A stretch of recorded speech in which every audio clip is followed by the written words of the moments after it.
السلام علیکم میرے پیارے اسلامی دینی بہن بھائیوں، ماؤں، بیٹیوں، میرے چینل اسد اللہ میں خوش آمدید۔ دعا ہے اللہ تبارک و تعالیٰ آپ کو اس دنیا کی تمام نعمتوں اور خوشیوں سے نوازے، اور اللہ تبارک و تعالیٰ آپ کو اس دنیا کی تمام مشکلات اور پریشانیوں اور تکالیف سے اپنے حفظ و امان میں رکھے۔ تو میرے پیارے میرے چینل اسد اللہ میں کو ضرور سبسکرائب اور لائک اور آئیکن کے بٹن کو دبانا۔ شکریہ۔ اور دینی درس کے معزز سامعین سامعات، انما الاعمال بالنیات کی تحت، کیونکہ پیارے آقا سرور کائنات صلی اللہ علیہ وسلم نے فرمایا نیتوں کا عملوں کا دارالمدار نیتوں پر ہے، کہ جو نیت کی جائے گی اس کی وہی اجر و ثواب ملتا ہے، اور اسی پر ثواب کا انسان مستحق ہوتا ہے۔ تو آپ اسلام کی ایک یہی کر کے کہ اسلام کی ہم مدد کر رہے ہیں، تو اسلام کی مدد کی نیت کر کے میرے چینل کو سبسکرائب ضرور کیا کریں اور بیل آئیکن کے بٹن کو دبایا کریں۔ تو انشاءاللہ تبارک و تعالیٰ اللہ تعالیٰ آپ کو اس نیت کا اجر عظیم عطا فرمائے گا۔ نحمدہ و نصلی علی رسولہ الکریم، اما بعد، فاعوذ باللہ من الشیطان الرجیم۔ یوم شہادت میدان کربلا میں صبح کی اذان کے لیے شہزادہ علی اکبر کی صدائے توحید رسالت بلند ہوئی۔ آپ کی یہ صبح کی اذان ایسی اذان تھی کہ آج تک اسی اذان کو اللہ تبارک و تعالیٰ نے ہوا کو حکم دیا، اذان کو صدائے بلند ہوئی کہ مدینہ منورہ والوں نے بھی سنی کہ علی اکبر کی اذان سنائی دے رہی ہے۔ صبح ہوئی تو علی اکبر کی اذان پر مدینہ منورہ والے بھی اٹھ گئے اور ایسی اذان دی کہ علی اکبر نے میدان کربلا میں جو آج تک کسی اذان نہ کسی نے دی ہے نہ کوئی دے گا، اور قیامت تک اسی کی صدا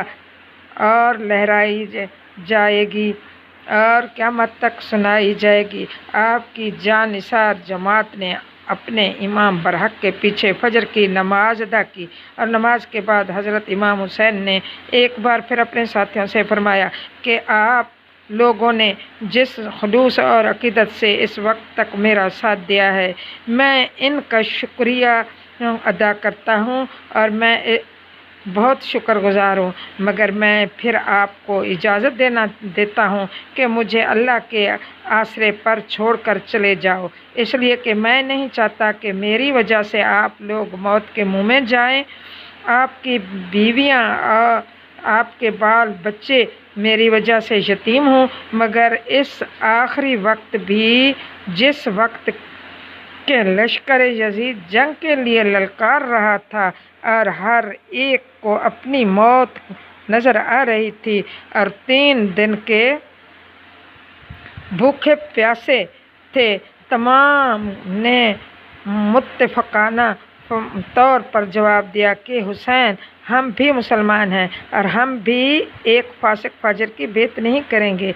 اور صرف آپ کی وجہ سے ہی نہیں بلکہ اسلام کی عزت، دین کی آبرو، حق اور ہدایت کے پرچم کو سر بلند رکھنے کے لیے ہمیں بھی اپنی قربانی پیش کرنے کی اجازت دیجیے۔ ایک انسان کے لیے خوف، ہراس، بھوک اور پیاس اور بال بچوں کی محبت اور اپنی جان کا خطرہ اس دنیا میں انتہائی مصیبتیں ہو سکتی ہیں، اور قرآن پاک نے بھی انہی چیزوں کو راہ حق و صداقت کے لیے آزمائش قرار دیا ہے، مگر ان مکمل انسان نہیں، ایسے مکمل انسان نہیں بلکہ انسانیت کے پیکر مظلوم کربلا کے سامنے یہ تمام چیزیں ایک ایک کر کے موجود تھیں، لیکن اگر وہ بھی راہ حق سے روک دہانی کر کے یا کسی مسلط وقت کی تعویل پر عمل کرتے ہوئے اور یا تکیہ کرتے ہوئے ایک فاسق فاجر اور ایک شریعت کے باغی کی اطاعت کر لیتے اور کوئی نہ کوئی راہ نکالتے کہ وہ حکومت ہے، یہ بادشاہ ہے، اس کا چیلنج ہے، یہ ہے، تو کوئی تعویلیں گھڑتے، جیسے آج کے مسلمان اسلام کے لیے تعویلیں گھڑتے ہیں۔ پردے کا نام کہیں تو بہت تعویلیں گھڑتے ہیں، اگر حق کا بات کریں تو تعویلیں گھڑتے ہیں، اگر رشوت کی نام کہیں کہ یہ رشوت ہے تو تعویلیں گھڑتے ہیں، اگر ہم کہیں یہ چیز حرام ہے اور تو تعویلیں گھڑ کے آگے ہمیں راستے نکال کر دے دیتے ہیں کہ یہ شریعت کا راستہ ہے، یہ بھی راستہ ہے، تو وہ بھی ایسے کرتے تو ضرور ہی شریعت اطاعت کر لیتے اور شخصی حکومت ان کے آگے سر جھکا لیتے تو وہ ان تمام مصائب سے نجات پا کر بڑی شان و شوکت کے ساتھ اپنی زندگی بسر کر لیتے، مگر نہیں، انہوں نے ایسا نہیں کیا۔ کیوں نہیں کیا؟ اس لیے کہ یزید کی حکومت غیر اسلامی تھی اور یزید خود اسلام کی حدودوں کو توڑ رہا تھا، اور فاطمہ زہرا کے لال کے لیے ایک غیر اسلامی حکومت کو تسلیم کر لینا اور ایک اسلام کے باغی کے آگے سر جھکا دینا خاندان نبوت کی توہین تھی۔ توہین بھی نہیں تھی، شیر خدا کی توہین تھی، اور یہ بھی نہیں تھی توہین، دین کی توہین تھی۔ دین کو مٹایا جا رہا تھا، دین کو ختم کیا جا رہا تھا، دین میں ایک نیا کام شروع کیا جا رہا تھا اور نیا فسق فجور، نئی شریعت تبدیل ہو رہی تھی، اور کر لیتے تو یہ کتاب بھی، قرآن بھی تبدیل ہو سکتا تھا، اور فاطمہ کے پاک دودھ کی توہین تھی۔ اور میں حضرت امام حسین پر اعتراض کرنے والوں سے ایک بار پھر کہتی ہوں کہ میدان کربلا میں جو کچھ ہوا یہ ہونا تھا اور ضرور ہونا تھا، اس لیے کہ اس کی اطلاع زبان مصطفیٰ علیہ السلام سے نکل چکی تھی، اور یہی نوشتہ تقدیر تھا جو نواسۂ رسول کے لیے روز ازل ہی سے لکھا جا چکا تھا، ورنہ جس خدا نے حضرت ذبیح اللہ علیہ السلام کے گلے پر چھری نہ چلنے دی، اور جس خدا نے حضرت خلیل اللہ علیہ السلام پر آتش نمرود کو گلزار بنا دیا تھا، اور جس خدا نے حضرت موسیٰ علیہ السلام کے لشکر کو پار کر کے فرعون کو ڈبا دیا تھا، ورنہ جس خدا نے آسمان پر عیسیٰ کو اٹھا لیا تھا، اور جس خدا نے میدان بدر میں مسلمانوں کے لیے مدد کے لیے آسمان سے فرشتوں کی فوج بھیج دی تھی، اور جس خدا نے حضرت اسماعیل کی پیاس کی شدت سے ایڑیاں رگڑنے پر آب زمزم کا چشمہ جاری کر دیا تھا، میدان کربلا میں وہی خدا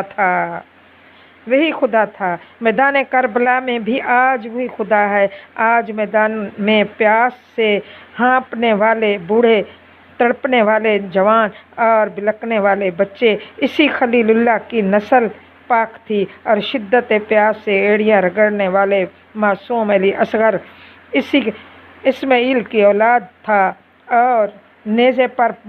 قرآن پڑھنے والا حسین ملت ابراہیمی کا امام تھا، اور یہ بھی اگر چاہتا تو آسمان سے فرشتوں کی فوج آ سکتی تھی۔ تسنیم کوثر کی نہریں زمین کربلا پر پانی کے پرنالے بہا سکتی تھیں، خاک کربلا کے ذرے ذرے سے پانی کے چشمے پھوٹ سکتے تھے، لشکر یزید کو نیزے کی ایک جنبش سے فنا کر سکتے تھے، مگر انہوں نے ایسا نہیں کیا۔ اور کیوں نہیں کیا؟ اس لیے کہ فرمان مصطفیٰ جھوٹا نہ ہو جائے اور نوشتہ تقدیر غلط نہ ہو جائے، اور یہی وجہ ہے کہ جب میدان کربلا میں ظافر جن نے عرض کی کہ آقا اگر حکم ہو تو لشکر یزید کو ایک ہی دم میں تباہ کر دوں، تو صابر امام نے جواب دیا کہ اے ظافر، تمہاری اس ہمدردی اور غم خساری کا شکریہ، مگر میں تمہارے ہاتھوں اپنے نانا کی امت نہیں مروا سکتا۔ شیر خدا کا نور، نظر فجر کی نماز، شیر خدا کا نور،